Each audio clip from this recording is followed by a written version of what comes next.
Dextromethorphan is an ingredient found in many cold medicines that are available without a prescription. DXM is short for dextromethorphan. It's an antitussive, a cough suppressant found in over 100 over-the-counter medicines such as Robitussin and Delsym. The pharmacology of DXM is incredibly complex, and what was once used in human experimentations by the CIA is now in almost every store and in our medicine cabinets.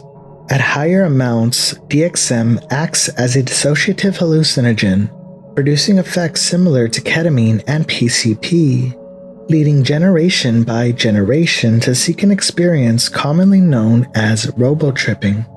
Your son actually died from an using DXM. DXM, yeah, that's correct. So just how dark is the world of cough suppressant? Well, from an online DXM community with a murderous history, to a woman who removed her own eye because a hallucination told her to falling into a dark void of nothingness. Today we'll dive into a topic that earned a spot in disturbing internet lore. I reached out to the Dextroverse, one of the oldest online DXM communities with a dark history. A moderator named Shulgs helped me put together this iceberg, and yes, an entire breakdown of the Dextroverse's disturbing lore is coming next week. The first ever on YouTube. More information on that a little later.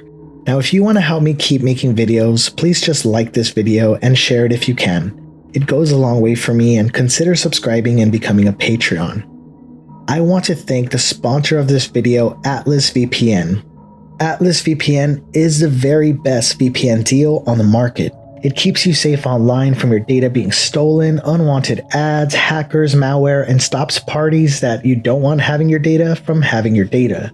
Atlas is a tool that encrypts and hides your virtual location. This feature not only protects you, but it saves you money. I'll show you how in a second, but this deal is a limited time offer, so click the link in my description or scan the QR code on the screen. You'll get a premium protection for 3 years and 6 months extra for $1.70 a month.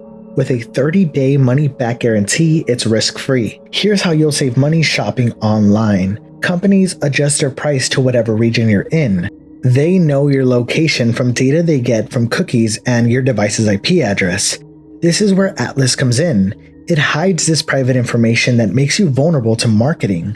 With a click of a button, you can change your device's location to another country. Suddenly, that same item you were just looking at has a huge price drop. You can also change the country to unlock more content on platforms like Netflix and Spotify. Connect and protect unlimited devices. Do not sleep on this Black Friday limited time price cut.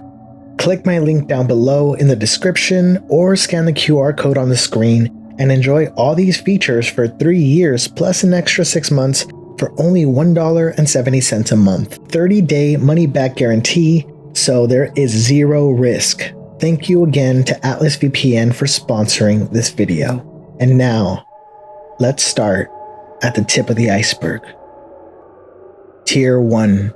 Actually using DXM for coughs. Using DXM for coughs is exactly where the relationship with DXM begins and ends for most of the population. Most people either don't know or don't care to use cough medicine as a recreational experience. The over-the-counter nature makes people often label DXM as a kiddie substance.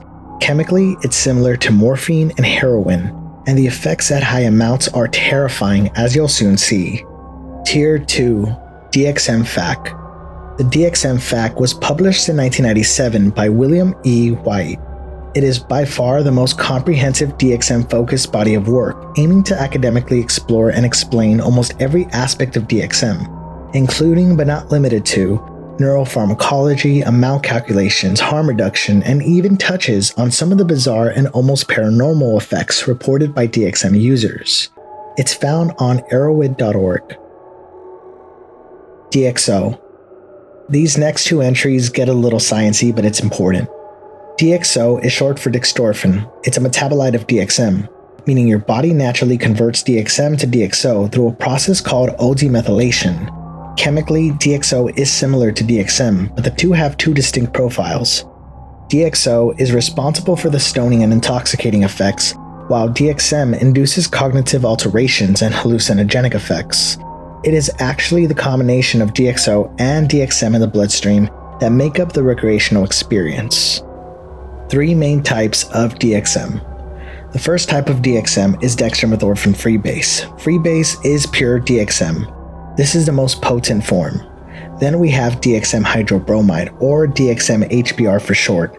It's the hydrobromide salt of dextromethorphan. This is generally the preferred method. And finally, DXM polysterex. DXM polysterex is a time-release formulation that slows absorption by binding the DXM to an ion exchange polymer that is coated to result in a slower, more sustained release. Because of the slow-releasing formula, the experiences last much longer, but they are also less potent, so twice the length and only half the strength. Triple Cs. Triple Cs is slang for corycidin, HBP, cough, and cold. Most of the deaths in news stories related to DXM are almost all due to triple Cs. Triple Cs are extremely dangerous, even at low recreational amounts. Many mistakenly believe triple Cs are stronger and therefore you need less of it, but that's not the case. Triple Cs have other active ingredients such as acetaminophen, which can be fatal at higher amounts. Triple Cs can easily cause seizures, loss of consciousness, bleeding from your skin and mouth, liver failure, and can kill you. Note, any active ingredient combined with DXM can be fatal. Tier 3. Romilar. After FDA approval in 1958, Romilar was the first brand of cough medicine to include DXM as a replacement to codeine.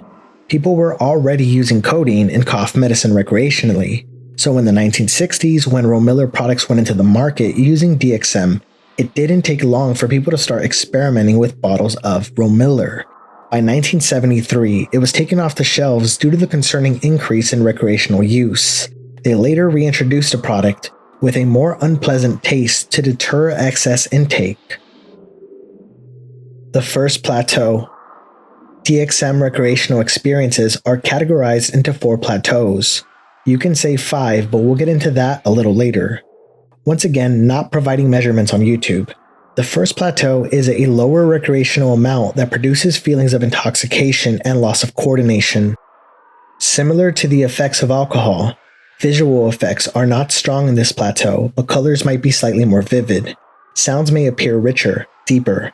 Euphoria and slight dissociation can be felt. Gravity might start to feel different. You may begin to struggle recalling the words you wanted to say. Inhibitions are lowered, so many use this plateau socially, though you might also experience an extreme itching all over your body. This is known as robo-itch, and robo-itch can get worse at higher plateaus. Robowalk. Due to the decline in coordination and motor skills from DXM, users experience robowalk. This is where walking becomes choppy and rigid, quite literally making you walk robotically. It can become hard to tell how far away your feet are from the ground, which makes you want to adjust, and can feel similar to having sea legs. Robowalk can start as early as the first plateau. Hardcore punk. While there wasn't any documented DXM subculture in the 1970s, in the 1980s amongst hardcore punks, DXM use began to circulate. It's unknown how the trend began, and even less is known on how they somehow knew which preparation to take and which to avoid.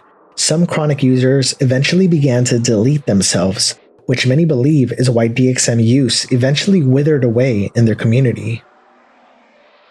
1990s Robotripping.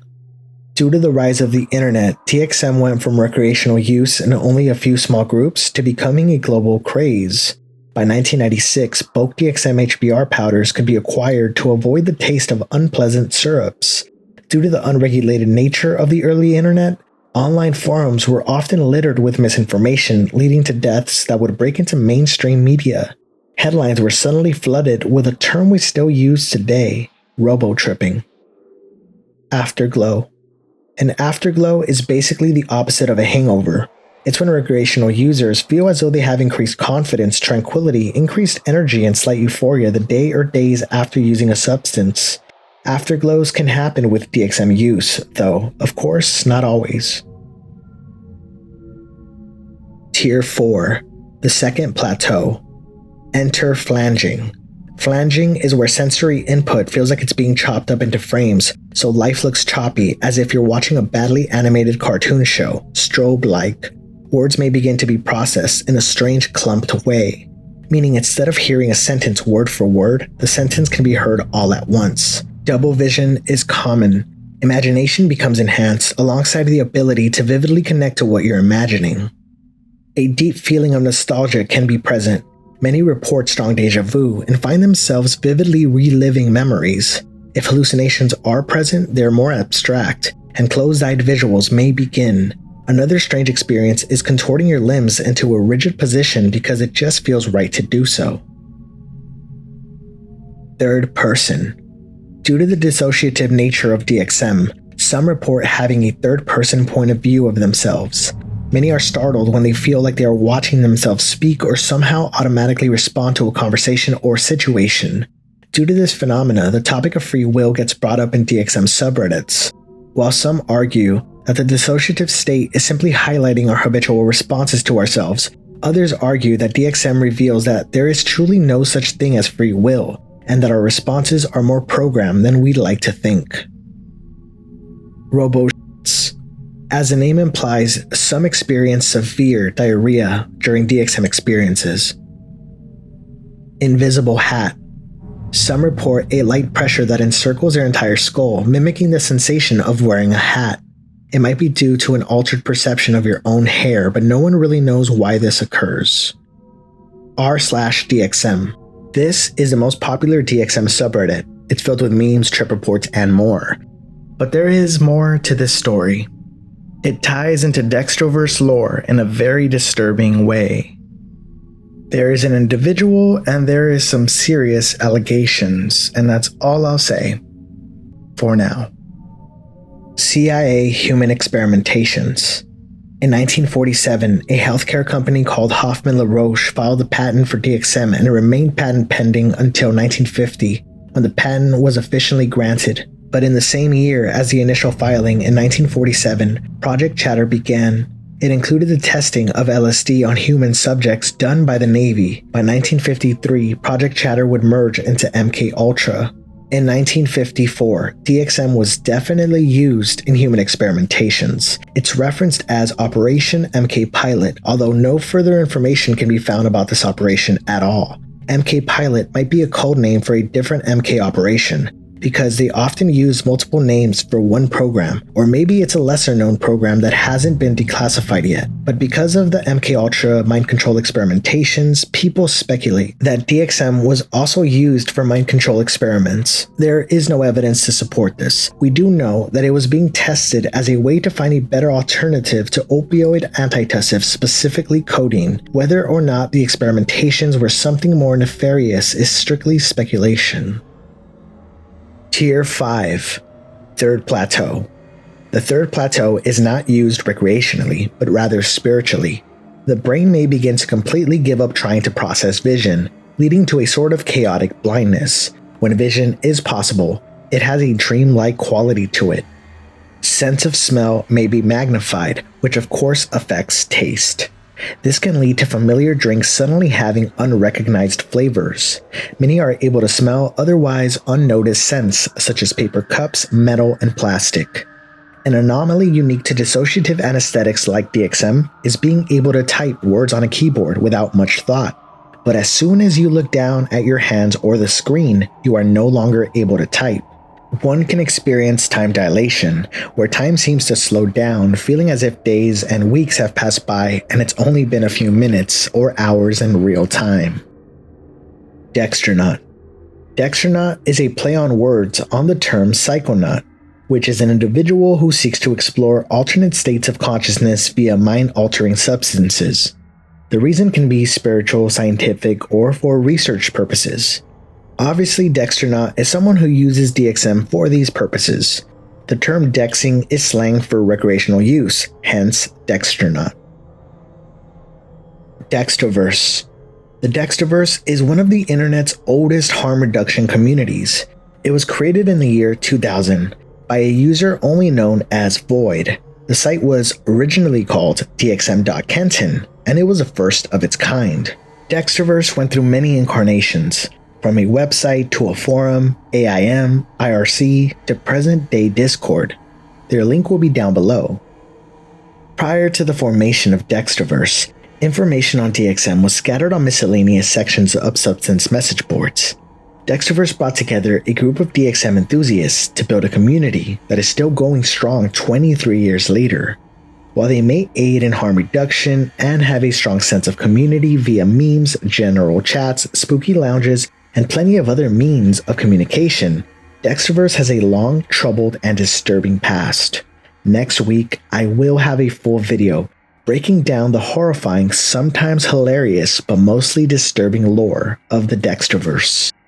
Lore ranging anywhere from a strange machine a member created claiming it can fix anxiety and PTSD, to another who ate his own poop, predators, and an ongoing murder case, and this isn't even half of it. That video will be live next week. As I said, a moderator Shulgs is pursuing his master's in pharmacology. So while I'm covering the lore, if you want a video with a deeper pharmacological breakdown of DXM, check out his video, it's linked down below. DXO Butt Pain. As we learned earlier, DXM naturally metabolizes into DXO in our bodies. Well, someone managed to synthesize pure DXO and ingest it orally. After ingesting DXO base orally, he reported a strange droning in his body that pulsated with his heart. He fell asleep and he had strange dreams, and then reported an unexplainable deep pain inside of his butt. Now, this is one anecdotal experience. It's not known if this is a one-off case, but it's a bizarre entry nonetheless. Tussin space and Tussin consciousness. In the third and fourth plateau, the hallucinogenic effects can be quite strong. Some see crystalline towers and cloud-like structures. Many claim they see bubbles floating around, and others see natural settings such as forests and deserts. This is known as Tussin space. The bizarre thing is that one can develop what's called Tussin consciousness. This is when you can revisit these structures or locations in future experiences. Some can suddenly recall moments of previous experiences during an active one that, while sober, was completely forgotten about. This is why beliefs can form about DXM being a gateway to another realm or dimension known as the Dextroverse. And yes, there are people who believe the Dextroverse is a real place. Tier 6. The fourth plateau. Psychotic breaks can happen here. It is advised to have someone who can potentially take you to the hospital if the need arises. It's compared to pre-anesthetic amounts of ketamine. At this plateau, you lose complete contact with your body. This can happen suddenly and lead to panic if you're not ready. People lose the ability to perceive their own breathing, which can create delusions of being dead or dying. As you can imagine, strange experiences are reported here, including being able to physically see your surroundings with your eyes closed. As mentioned, people do not physically move in this plateau. They may feel as if they are venturing into other worlds or spaces, and it might feel as if they are controlling this experience, similar to lucid dreaming. Holing. Dissociatives such as DXM have holes. Many refer to them as K-holes because of ketamine. During what is called holing, you lose complete contact with your body, not even being able to open your eyes. You then have an outer body experience where you fall through an endless void of dark nothingness. It can also lead to experiences of rising out of your body and teleporting to different worlds or dimensions. The nature of holing is unpredictable, and it may extremely distort time. It can feel as if you've been holing for days, and a feeling of extreme loneliness may occur. Holing can lead to spiritual realizations, and it can also induce panic in others. Ego death. Ego is a person's sense of self, so ego death is losing your sense of identity. It can be traumatic to not be able to recall aspects of yourself, such as memories, and can cause psychotic episodes. Ego death can happen on many substances, which includes DXM. Sometimes ego death can happen after holing. Morphing. Extraordinary amounts of DXM might lead to an anomaly called morphing. You may see people morph into someone else or something else. And morphing can happen with your surroundings. Some see their room morph into other planets or locations, sort of like a spiritual playground. Entities. Entities seen on DXM can be a comprehensive list, ranging but not limited to angels, bubble people, aliens, spiritual figures such as gods or goddesses, which interestingly enough, most spiritual entities of authority reported on DXM tend to be female. Most times, these encounters are positive, almost as if these entities have been awaiting your arrival, eager to show you the landscapes of DXM. Dream Police. This is one of the strangest things I've heard regarding DXM use. A Psychonaut's Guide to the Invisible Landscape by Dan Carpenter is a little-known rabbit hole into the world of DXM. Dan Carpenter would take insane amounts of DXM and document his experiences. He talks about being split into multiple personalities, meeting his multiple selves, venturing into living taffy clouds, encountering a golden wall, which is a huge shimmering veil of gold light reported by many users, green tornadoes that fix the ego, entities that showed him a wheel that sorts out emotions, liquid robots that are technological yet organic and alive, and a lot more. But in an eerie entry, he mentioned running into agents, almost as if everyone in this world he was venturing into had a role. The agents seemed like soldiers, preventing him from venturing to certain areas and got him out of a certain situation. These agents asked him not to mention or reveal anything about them. This experience was so profound and so real to Dan Carpenter that he respected their wishes. He mentioned them, but revealed nothing other than calling them the Dream Police. Tier 7. Plateau Sigma. As you might have guessed, the first plateau is a low recreational amount of DXM, and the fourth plateau is reached by taking a lot more. Plateau Sigma is not reached in linear fashion, meaning you won't get to Plateau Sigma by simply ingesting more DXM, but rather by taking repeated and frequent second or third plateau amounts. This leads to extreme bioaccumulation of unmetabolized DXM and sustained substrate interactions, leading to bizarre and psychotic effects. The overaccumulation of unmetabolized DXM in the system can lead to full-blown psychotic episodes. Many report ultra-realistic encounters with aliens, demons, spirits, gods, goddesses, and unlike the fourth plateau, these hallucinations happen with your eyes open, completely immersed with everyday reality. Many hear voices, and are somewhat likely to be obedient to these voices. Users report not being able to feel, but rather being told what they feel by voices. They may say things like, "You're tired, you should sit down." Serotonin Syndrome. Serotonin is a chemical that our body naturally produces. Serotonin Syndrome is a severe substance reaction where your body builds up high amounts of serotonin. This can be life-ending, and it's a possibility with extreme DXM use. Eye removal. In the Journal of Forensic Sciences, a case of toxicology documents an eerie case of Plateau Sigma. It details an unnamed woman only known as Miss A, who was a former social worker and a former psychotherapist. She excelled academically, completing her master's in social work. In her young adulthood, she began to experiment with the effects of DXM, often to help her cope with her underlying depression. This never got too out of hand, but soon she would run into financial troubles due to unemployment. Family conflict began to weigh on her shoulders, and on top of that, her fiancé was cheating on her. This led to a disturbing binge, where she took undivided huge amounts of DXM. At first, she felt euphoric, and then grandiose religious delusions began to set in. She began to believe she was chosen by God to save the world, and was granted special powers to predict winning lottery numbers that would help her and her family out of financial ruin. At various points, she believed she was God, and then it got dark. She began to hear an authoritative voice who she believed was God. This voice instructed her to sacrifice her eye to repay God for blessing her with special abilities. Miss A believed she would be able to pop it back in the next day, so she took her eye out. Her mother would find her covered in blood and rushed her to the hospital for care. Miss A had no history of psychiatric or mental illness. Toxic psychosis.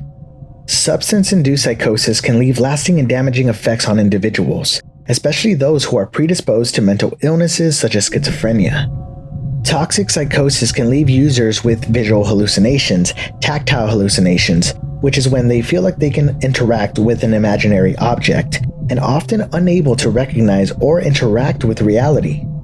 This can impair not only the quality of social life, but can lead to dangerous situations caused by delusions. Schizoposting/Schizobeliefs. Some take these experiences on DXM as some sort of divine truth. Some believe they are actually unlocking the secrets to the universe and can begin to believe that the entities they meet are real and develop religious and grandiose beliefs around this. The list of these beliefs are endless, as you can imagine. Here are a few that you can find on DXM subreddits and other pockets of the internet. This first one, believe it or not, is extremely common. Some believe they can influence or predict the future while using DXM.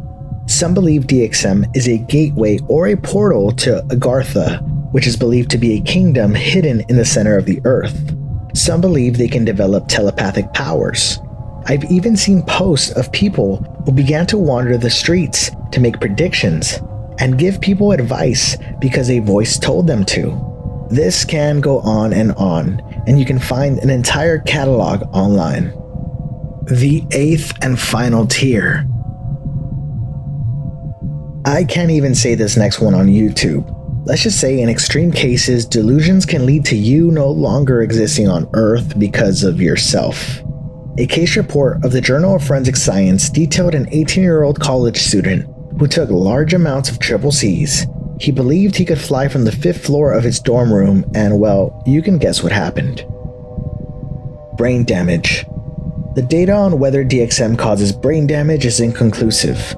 DXM can worsen psychiatric illness in those who are predisposed. The closest study we have conducted experiments on animals to see if anesthetics such as PCP and ketamine could cause brain damage. They found that it did cause brain damage in the form of lesioning, or localized neuron death. These are called Oni's lesions after the primary researcher. There is debate on whether this information can apply to human brains, as this study was mostly on mice. Another study on ketamine addicts was conducted. The findings concluded that it did cause damage in the form of lesioning and atrophy. Since DXM binds to the same site at the NMDA receptor, one can assume that DXM might cause similar damage to possibly a lesser degree. Of course, this is just speculation and ultimately it's inconclusive. No official studies on DXM relating to brain damage have been conducted. Assault. DXM can make some people aggressive. Another case report from the Journal of Forensic Science documents the story of a 29-year-old man who was a manager at a fast food chain restaurant. He did have a distant history of opiate dependence, but no prior history of psychiatric illness. He had a fiancée and a 2-year-old child. For several months, he began to experiment with DXM and would mostly limit his use to weekends with friends. He suddenly began to use it daily, and his family began to notice an extreme change in his behavior. A usually high-functioning person was now socially withdrawn and easily agitated. He believed he could predict the crash of the stock market. He heard voices that told him secrets about the government. And when his family confronted him about his behavior, he got physically aggressive with them, prompting them to call the police. Upon police arrival, his aggression and assault continued until he was finally restrained and taken to the hospital. Homicide. Things can blur past assault into homicide. Next week, we'll be diving deeper into a case from the Dextroverse that made it into the Journal of Forensic Science. It's an ongoing murder case, and I will be breaking down Dextroverse lore. So I'm gonna leave you guys with a little cliffhanger, but it's gonna be worth it. Thank you guys so much for watching. A special shout out to the founder of Psychonaut Wiki, Josikins. She helped with about 3 entries for this iceberg, including DXO Butt Pain, and you know that pain is love. I'm gonna leave my email down below, so if you wanna reach out, if you wanna help me research, if you wanna just say hi, you can do that there. Consider becoming a Patreon, where I will post a raw Dextroverse video. Check out the shirt I just dropped with this video, and as always, I will see you in the next one.